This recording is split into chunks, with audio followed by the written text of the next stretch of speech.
Hello student, good morning. Welcome to on our class GPS. बच्चों आज देखेंगे अर्थशास्त्र के अंतर्गत कक्षा 11वीं के लिए बच्चों चौथे भाग में आज वित्त चित्र के प्रकार। वित्त चित्र दो प्रकार के होते हैं, आपको बताया था। इसमें साधारण वित्त चित्र बच्चों एवं अंतर विभक्त जो है वित्त चित्र, जो आपको प्रीवियस पीडीएफ के माध्यम से आपको बताया गया था बच्चों। तो आइए देखते हैं। पहला साधारण वित्त चित्र जो है सिंपल सर्कुलेशन डायग्राम में जिन परिस्थितियों में वर्ग चित्रों का प्रयोग उपयुक्त है उन्हीं क्षेत्रों में वित्त चित्रों का प्रयोग किया जा सकता है। वित्त का क्षेत्रफल उसकी त्रिज्या या अर्धव्यास के अनुपात में बदलता है। वित्त चित्र बनाने में सरल होते हैं और देखने में अधिक आकर्षण लगते हैं। वर्ग रचना की तरह वित्त जो है चित्रों की रचना भी मूल्यों के वर्गमूल निकालकर की जाती है। वर्गमूलों के अनुपात में वित्तों की त्रिज्याएं ज्ञात कर ली जाती है, जिसके आधार पर उनकी रचना कर ली जाती है। यह ध्यान रखना आवश्यक है कि सभी वित्तों का केंद्र एक सरल क्षैतिज रेखा पर होने चाहिए तथा उन वित्तों में आपस में बराबर अंतर छोड़ देना चाहिए। ठीक है बच्चों, यहाँ पर देखेंगे, यहाँ पर बताया गया है प्रति व्यक्ति आय जो है अमेरिका रूस जो है आपका ये जो है आपका जो वर्गमूल निकालेंगे इसमें 37 करके है ना। तो इस प्रकार से अपन ज्ञात हो जाएगा बच्चों। यहाँ पर 36 है ना। तो इस प्रकार भारत जो है पता चल जाएगा कि कौन सा अनुपात में किसका। भारत सबसे नीचे आ जाएगा, यहाँ पर अमेरिका सबसे ज़्यादा। तो जो है आपको देखेंगे यहाँ पर जो है चित्र साधारण वित्त के अंतर्गत जो है, तो इसमें वित्त जो है चित्रों का पैमाना ज्ञात करने के लिए सर्वप्रथम वित्त की अर्धव्यास के आधार पर उसका क्षेत्रफल ज्ञात किया जाता है और यह देखा जाता है कि वह क्षेत्रफल किस मूल्य का प्रदर्शन करेगा। उसी के आधार पर एक वर्ग सेंटीमीटर द्वारा प्रदर्शित मूल्य ज्ञात किया जाता है। वृत्त का क्षेत्रफल πr2 वर्ग 2 के बराबर होता है, जहाँ पर पाई जो है इसका मान निकालेंगे। आप देखते हैं बच्चों यहाँ पर 22/7 और आर का मतलब रेडियस जो उक्त चित्र में 1 सेंटीमीटर त्रिज्या वाले वृत्त का क्षेत्र 22/7 गुणित 1 का वर्ग सेंटीमीटर है, जो 1600 रुपयों को प्रदर्शित करता था। 1 वर्ग सेंटीमीटर में 509 रुपया होगा। अगला देखेंगे अंतर विभक्त वित्त चित्र जो देंगे है ना, एंगुलर सर्कल डायग्राम। इस चित्र को अनेक भागों में विभक्त करते हैं। वृत्त के केंद्र पर 36 डिग्री का कोण होता है, इसलिए संपूर्ण मूल्यों को 360 मानकर प्रत्येक मूल्य को उसी अनुपात में ज्ञात कर लेते हैं और इन विभिन्न अनुपातों में कोण बनती हुई रेखाएं खींचकर वृत्त की परिधि से मिला दी जाती है। यदि दो कोणीय वृत्त बनाने हो तो तुलनात्मक प्रदर्शन के लिए उनकी त्रिज्याएं कुल जोड़ के वर्गमूल के अनुपात में रखी जाती है। तो हम देखेंगे यहाँ पर संपूर्ण मूल 360 वर्ग में बनाते हैं। यहाँ पर बताया गया है। तो जैसे संसार के देशों की जनसंख्या जो है निम्न प्रकार है, जो अंतर्विभक्त चित्रों द्वारा प्रदर्शित किया। जैसे देखिए इतना सारा नाम बताया बच्चों, देश के नाम। यहाँ पर जो है उसके अंश डिग्री सेल्सियस का आपको भाग देना पड़ेगा, तब आपको जानकारी 74 अंश निकलेगा इसमें, है ना बच्चों। इस प्रकार हम देखेंगे संचय इसमें कैसे निकालते हैं, इसमें जो बताया गया आपको देख रहे हैं बच्चों यहाँ पर, है ना। इसको जो है ब्लैक बोर्ड में समझाने में समझ आएगा बच्चों को। अगला देखेंगे आय चित्र जो देखेंगे रेक्टेंगुलर डायग्राम। समंकों के दो गुणों को एक ही चित्र द्वारा साथ साथ प्रदर्शित करने के लिए आयत चित्रों का निर्माण किया जाता है। विभिन्न जो है आयतों का निर्माण इस प्रकार किया जाता है कि उनका क्षेत्रफल संबंधित समंकों के अनुपात में हो। आयत का क्षेत्रफल निम्न सूत्र द्वारा निकाला जा सकता है। आयत का क्षेत्रफल बराबर आयत की लंबाई गुणित आयत की चौड़ाई। आयत चित्रों का प्रयोग मुख्य रूप से पारिवारिक आय, व्यय, वस्तुओं की लागत एवं लाभ, औद्योगिक मजदूरों का वेतन व संख्या आदि विषयक तथ्यों को प्रदर्शित करने के लिए किया जाता है। आयत चित्र के निम्न प्रकार है। पहला साधारण आयत, अंतर्विभक्त आयत एवं जो इसमें दिया प्रतिशत अंतर्विभक्त आयत, है ना। साधारण आयत जो है सिंपल रेक्टेंगुलर। साधारण आयत चित्र समंकों के केवल दो गुणों को एक साथ प्रदर्शित करने के लिए बनाया जाता है। एक गुण आयत की लंबाई एवं दूसरा चौड़ाई पर लिया जाता है।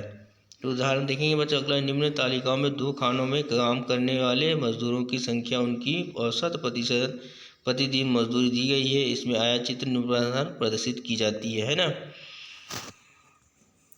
तो यहाँ पर कारखाना जो है AB, श्रमिकों की संख्या 500-700, औसत मजदूरी 5 और 3 है ना। तो यहाँ पर जिस प्रकार अपन मजदूरी बताया गया, हम पैमाने देख रहे हैं बच्चों, इस प्रकार से बनाना है ना। अंतर विभक्त आया चित्र देखेंगे, सब डिविडेंड है ना, रेक्टेंगुलर डायग्राम।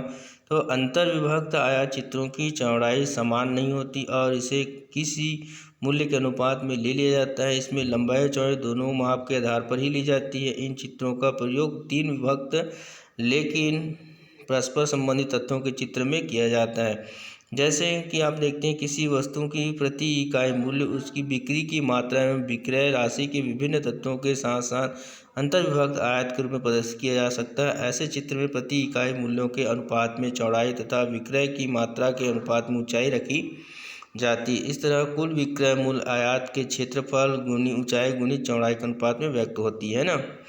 तो यहाँ पर देखेंगे कि वस्तु की जो है आपको दिया गया है बच्चों, यहाँ पर बिक्री की मात्रा दी है 40 इकाई, 20 इकाई, कच्चे सामग्री का मूल्य 26 दिया है, इसमें 24 दिया है ना। बा में उत्पादन जो है इसमें 2 रुपये के हिसाब से 3 रुपये के हिसाब से बताया गया। इसमें उत्पादन के अन्य व्यय है 32, इसमें 21 और लाभ दिए 22 और 15। तो इसको अपन कैसे करेंगे देखेंगे बच्चों, यहाँ पर 40 इकाई का 2 के कर से इसमें भाग दे देंगे इसमें, है ना। तो इस प्रकार जो है 40 से इसको भाग देना है, आपको बताया 26 को। तो देखेंगे यहाँ पर जो है पॉइंट में आएगा 6 पॉइंट, इसमें आप निकाल सकते हैं बच्चों, है ना। और उसी प्रकार से चित्र भी बनाना है। अब प्रतिशत अंतर विभक्त आया चित्र देखेंगे, यहाँ पर परसेंटेज सब डिविडेंस है, रेक्टेंगुलर डायग्राम।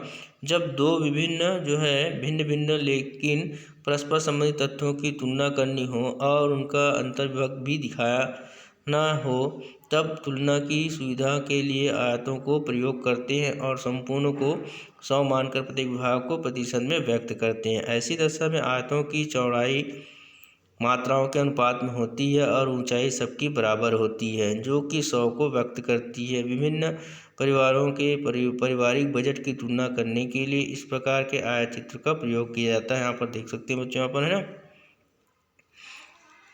तो टोटल मिलाकर 500 प्रति आया होना चाहिए, कपड़ा है कर्मूला है ना, जोड़कर इसमें भी इसी का हमको क्या करना है, प्रतिशत भी निकालना है। तो 100 से उसको भाग दे के निकाल सकते हैं बच्चों यहाँ पर, है ना। तो इस प्रकार इसका चित्र भी बनाएंगे आप। आता है चित्र विमा चित्र जो है 3 डायमेंशन जो है डायमेंशनल डायग्राम। जब प्रदर्शित की जाने वाली राशियों में बहुत अधिक अंतर हो तो चित्र विमा चित्रों का प्रयोग किया जाता है। इसके लिए सबसे पहले संख्याओं का घनमूल निकालते हैं, फिर इन घनमूलों के अनुपात में भुजाएं लेकर उन पर बनाए जाते हैं। इन घनों का आयतन संख्याओं के अनुपात में लिया जाता है। इन चित्रों में इन घन ब्लॉक गोल स्क्वायर एवं गोलाकार प्रमुख है, लेकिन घन के अतिरिक्त जो है अन्य परिमाप चित्रों की रचना अत्यंत कठिन होता है।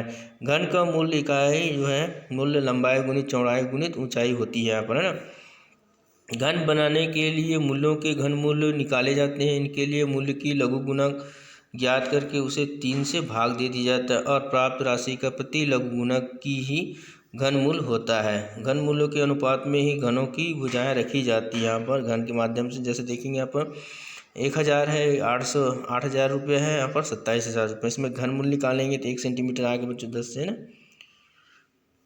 तो इस प्रकार आप इसको बना सकते हैं। अब देखेंगे चित्रलेखन के द्वारा जो है चित्रलेखन के अंतर्गत आंकड़ों को संबंधित वस्तुओं के चित्र द्वारा प्रदर्शित करते हैं। जैसे जनसंख्या मनुष्य के चित्रों द्वारा, दूध का मूल्य उत्पादन बर्तनों द्वारा, पशु संख्या है ना पशुओं के चित्र द्वारा प्रदर्शित करते हैं। यह रीति प्रभाव बहुत ही प्रभावशाली है। ये चित्र जन साधारण की समझ में आसानी से आ सकता है। अब देख सकते हैं यहाँ पर बच्चों रूस में जो बताया गया आपको 4 है तो 4 यहाँ पर 3 भारत में, है ना। तो इस प्रकार जो है मानचित्र देखेंगे लास्ट बच्चों। सांख्यिकी आंकड़ों को मानचित्र द्वारा बहुत ही आकर्षक रूप में प्रस्तुत किया जा सकता है।